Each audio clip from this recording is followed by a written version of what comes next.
y'all, it's Amanda and this is my Texas Zone 8 garden. We're going to be working on the side garden today because this area has quickly gone from my favorite area to the worst area in just a few short weeks.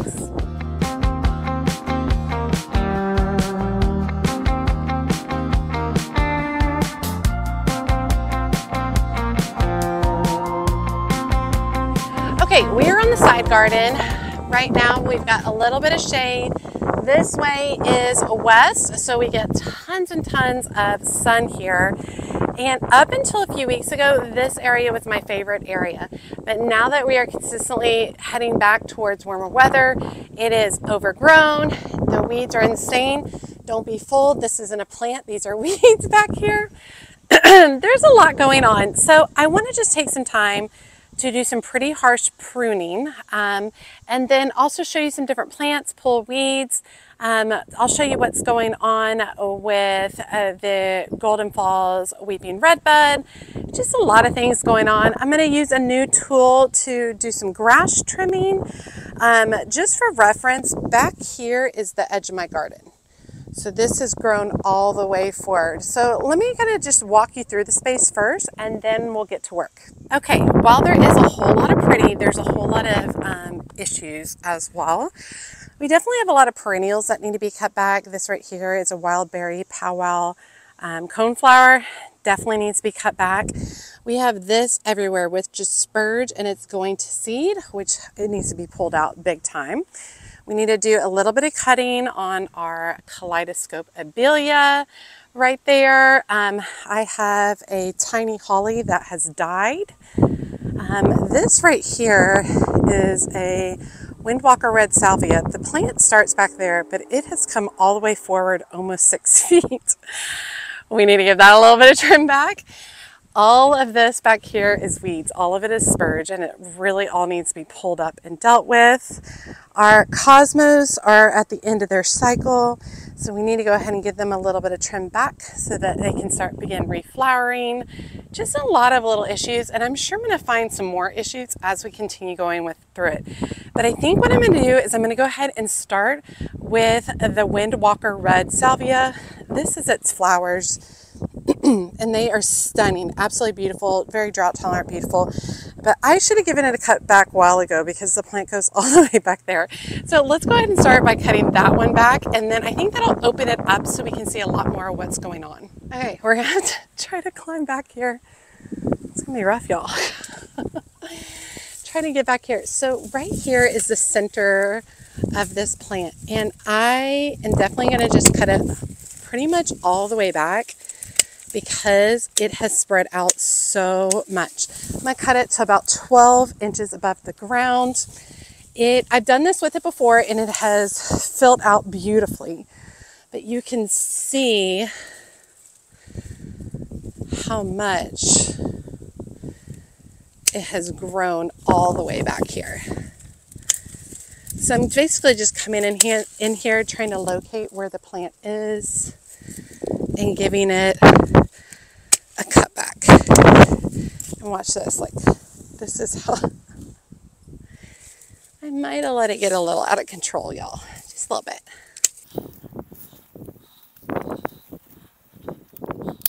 And I'm not cutting it all the way back to the ground because that would be really hard on the plant at this time of year.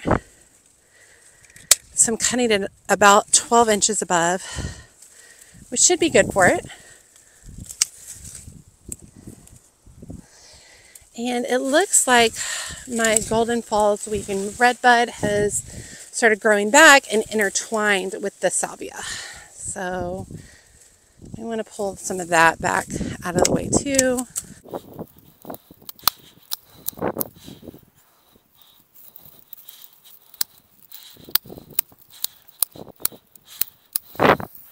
Look at that, y'all.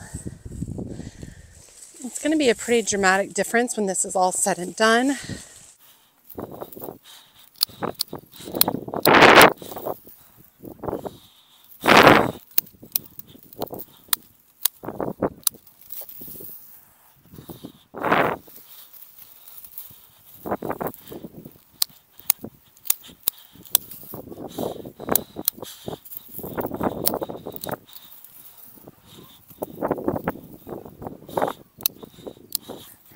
I will say I'm obsessed with this Windwalker Red Salvia. It's just such a great plant. It does beautifully in the space. Really, really happy with it. I definitely think I'm going to be planting again in my backyard at some point because it's just such a hardy plant. Now, real quick, right here, we've got some retro echinops. I don't think it'll rebloom for me this year, but I'm going to go ahead and give it a cut back because it's looking rough.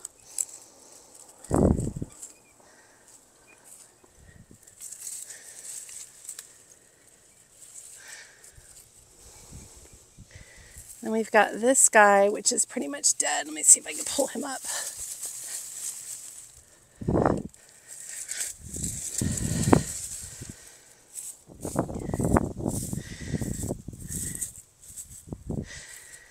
Okay, this guy's not doing well either. I'm just going to pull him up and be done with it because it's weird that I only have one. Okay, I'm going to get back in here and start pulling up this spurge. I'm going to try to get it up by the roots. It's grown really big. Should have gotten it. Well, I did clear it out a few times when it was smaller. But it's been very persistent this year.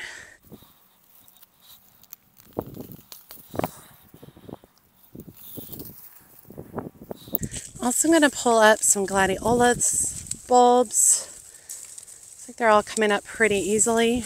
I'm going to go ahead and just save them. I like to plant them in a different location if I can. Not all of them are going to come up, so I'll just have to collect them over the next few years as they continue to come up. If you're going to repurpose them, you don't want to pull them when they first start to bloom. You need to wait till they've already bloomed and started to brown out. And that's a good time to do that. Now, if you're just going to throw them away, get rid of them, you can remove them at any point in time.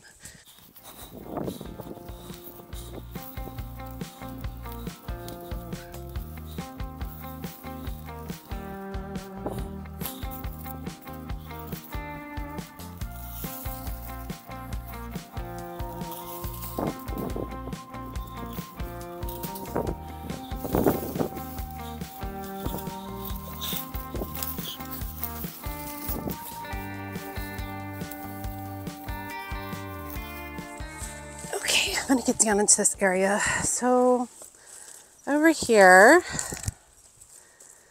I have my, what do you call it?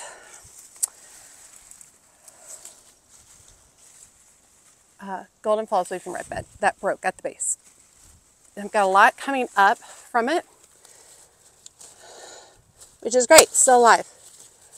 But I need to trim some of these smaller branches on here and see if I can't begin training it in an appropriate direction.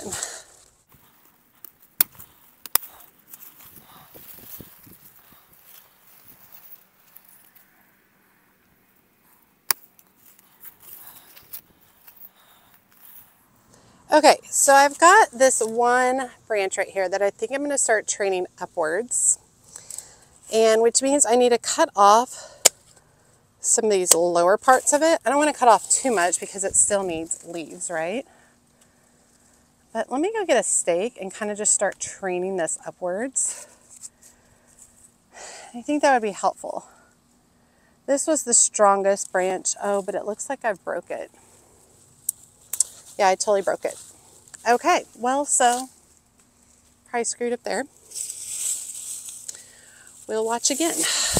That was not my intention at all, but here we are. And we'll see if it puts off some more growth. Hopefully it will. It'll probably be fine. It'll probably put off a little bit new growth because it was putting off tons. But darn it. I did not mean to do that. Okay, I'm going to cut back this kaleidoscope a little bit in a few places just to even it out a bit. and make it easier to deal with some of the other aspects in this landscape.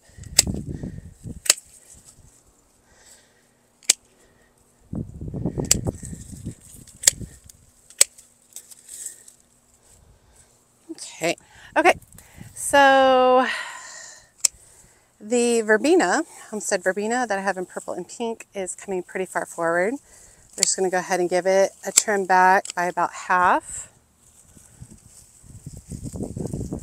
And it should start a reflush at some point for the fall.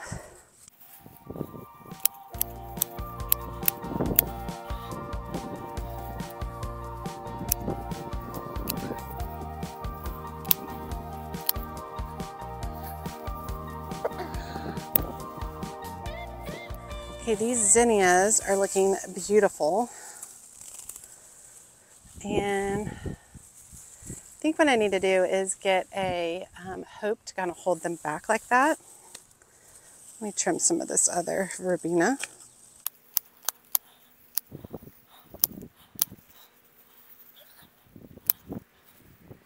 Pull that back. I think I'm going to cut back this coneflower real quick. And I'm really just going to look at kind of like deadheading it, because there still are some really pretty blooms. They're older blooms, so they're still really pretty. And I could definitely take all of these, harvest them, and try to start some new plants, but I've got a lot of plants going right now, so I'm going to leave it as is. This nepeta is coming over pretty far, so I'm going to take off some of this over here, just so I can see a little better.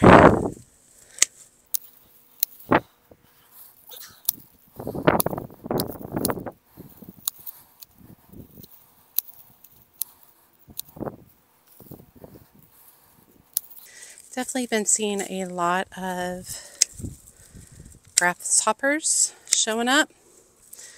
Just about right. It's about that time of year. I've had people ask what I do about grasshoppers. I don't do anything about them. I don't really think that that's a pest that I have the heart to battle, because it's such a harsh battle. And it would be a whole heck of a lot of work to deal with that.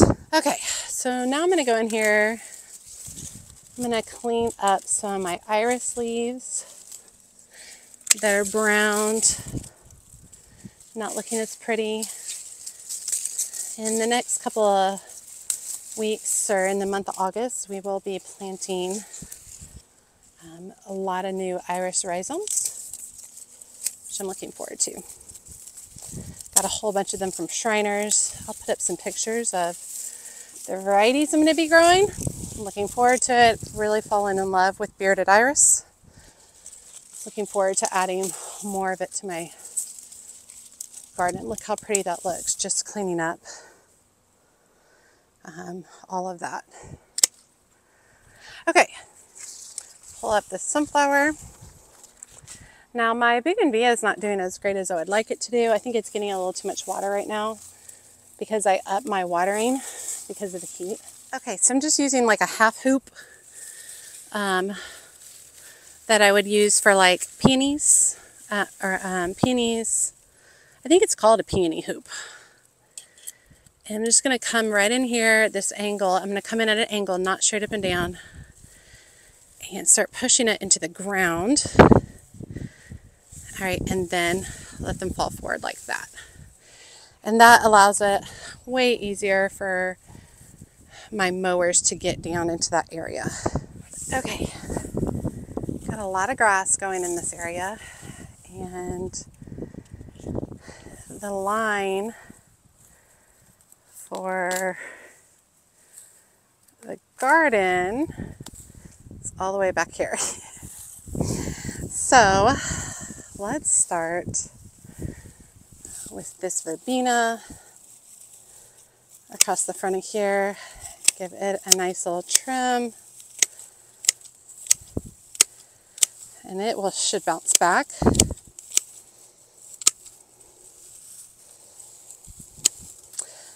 Homestead verbena is kind of like a tender perennial for me. Sometimes it sticks around, sometimes it doesn't. So I try to treat it like an annual so that I'm not necessarily counting on it. If it comes back, it's just kind of a pleasant surprise. Okay, I have a dianthus up front that seems to be struggling pretty bad. I don't know if that's because it's been so covered over with other stuff or not. So I'm going to give it a little bit of a haircut. I don't know if that's going to come back or not. We'll see. It's been there a few years. So proven winners, paint the town fancy or something like that. And I am trying to pull up some grass here. Just know that the way I'm pulling this up, it's going to come back. So Bermuda's the worst. Okay, I've got a new tool that will help trim this. Let me go check that out. Grab that. Okay, so it's like a Ryobi tool. And it's a battery operated trimmer. This one, it comes with a couple of attachments. This particular attachment is for grass only. So basically,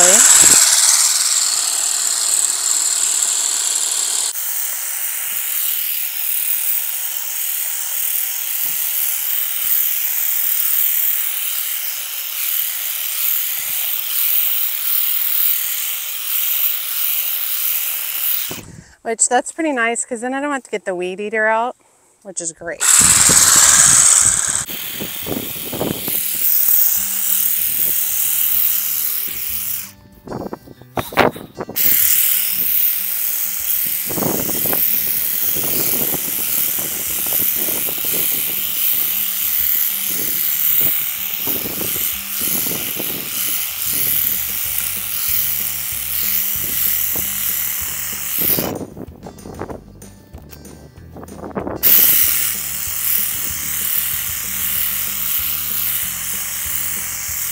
Okay, that cleaned up pretty well. Definitely still more to do. But coming in this area, right here is a bubblegum echinacea. Double scoop bubblegum echinacea. So I'm just going to go through and deadhead it. It does keep putting on new rounds of blooms. And I'm really excited about the plant. I really love it. I think it's just beautiful. A beautiful plant. And even its dried blooms are lovely. But we'll go ahead and get it cleaned up right now. Deadheading, see if it encourages. I'm not following the stem all the way down. I'm typically just kind of cutting above a set of 2 leaves. Now, right here is my chocolate cosmos. And it's definitely done blooming. But I think I can get another flush. I think I'm going to use this tool, see if it works.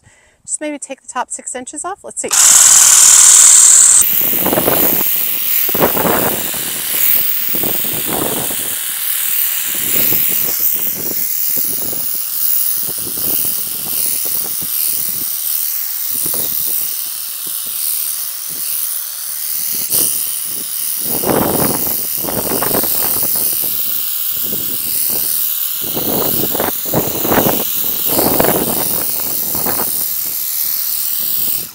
Okay, I think that worked really great. Usually I would cut this back way harsher, like almost all the way to the ground. But I'm wondering if this approach is just a little bit more relaxed, might be helpful in the future to getting blooms back sooner for the fall, which would be lovely. Now I do have a Red Riding Hood phlox that is done over here. So I'm just going to remove a couple of its spent blooms. I have this, which I believe might be a Joe Pye weed. I'll give you all a close up. I'm going to leave it right there because I like Joe Pye weed. All right, let's get in here and pull some more of this weed.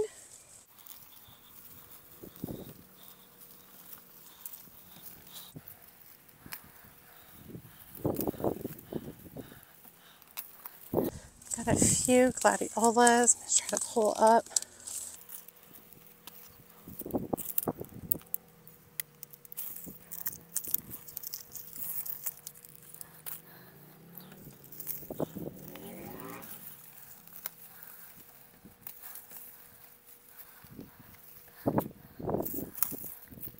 Now I do have an aster back here. I believe it's a brocade aster, and it is kind of done blooming at the moment and has started flopping. I'm going to cut it down by about 50% so that it can have a reprieve and start focusing on new blooms for the fall.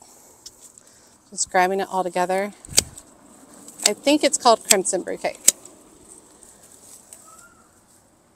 Okay, I have a Meteor Showers verbena right here that reseeds itself here, and I would like for it to grow here, but I'm going to go ahead and cut it back just so this plant can become better established.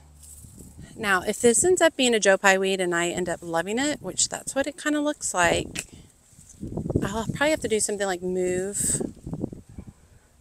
some things around.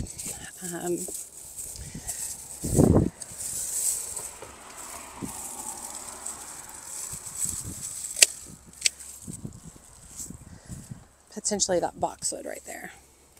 All right, do a little bit of cleaning down here on my iris.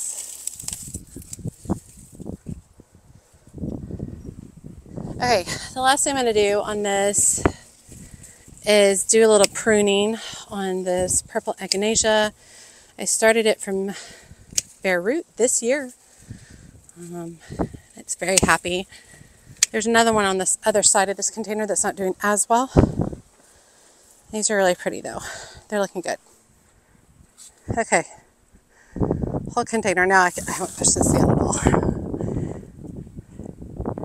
Very different look. Not as wild and free, but still pretty. More under control, weeds under control. I have this big space in front.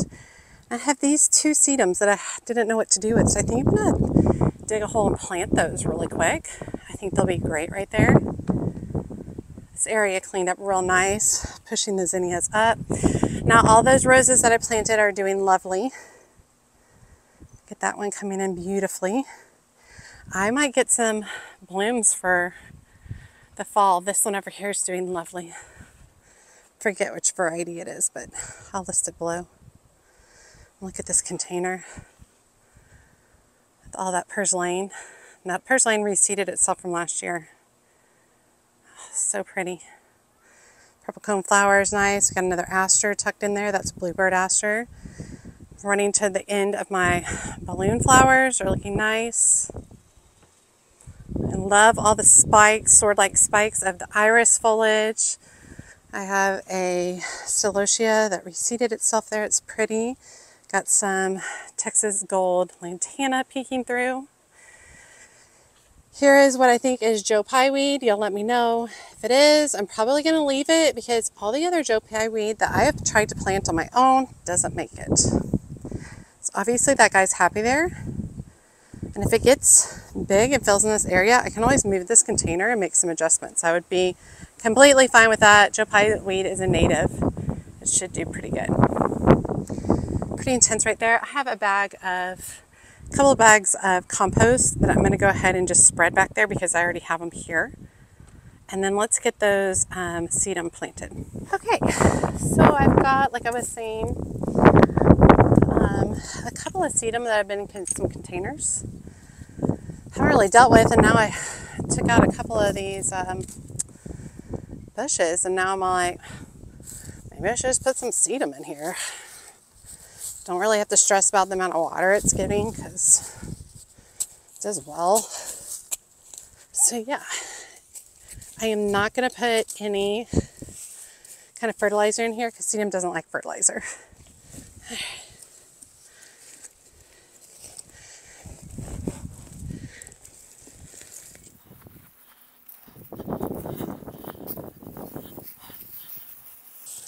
I love fruit plants.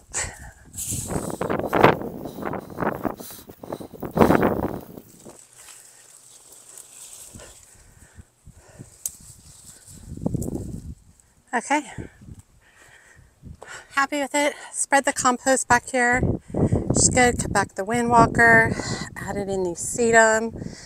Hopefully these dianthus will hold on. cut back several things, cosmos, coneflowers. So hopefully we'll get some additional blooms. Did some cleanup of some asters to aid in them reblooming for the fall. It's looking good. I did go ahead and water the 2 succulents up front as well. Gotta pick grass, so I'm sitting here. All right, you all, it's hot. It's getting to about lunchtime. My children keep walking out to see where I am. We're in the last few weeks of summer. My oldest has already gone back to school for marching band, but we're almost done, which is nice. So I'm gonna stop for the day, take them to Sonics, go see their grandparents and enjoy. Hope you guys enjoyed today's video. It seemed to just kind of clean up an area. Didn't really cost me any money. I ended up spending about an hour of time on it. Had to take some breaks and some Gatorade in between. Really like that Ryobi tool. The more I use it, the more I like it. So that was good. I really liked that I was able to clip around, clean up some grass, trim some plants that had very thin stems. Anything that's really woody, that particular one is not going to be able to cut it. Obsessed with this container right here. Anyway, but I hope you guys enjoyed seeing, just starting to trim things back, get things prepped for fall. That's kind of really the goal at this point in time. Not doing a lot of new planting unless it's zinnias, sunflowers, or celosia would be fine, purslane. Those would be okay, but other than that, not doing new planting. We're still maybe about 8 weeks off from starting to plant stuff for fall weather. And when I say fall weather, I mean like all my perennials and stuff, starting to plant them so that they can overwinter. And then regarding all the stuff I'm growing from seed, we're about 4 to 6 weeks out from that. So that'll be really fun. All right, y'all. I hope you enjoyed today's video. As always, make sure you like, comment, and subscribe to the channel. Every time you like and comment, it helps grow my channel so much. And if you don't want to leave a comment, you can drop this emoji down below. And I just love seeing that you guys have made it to the end. And be sure to check me out on my social media outlets, including Facebook, Instagram, and TikTok. As always, she's a mad gardener or a decorator or anything else that she wants to be. Thanks, y'all.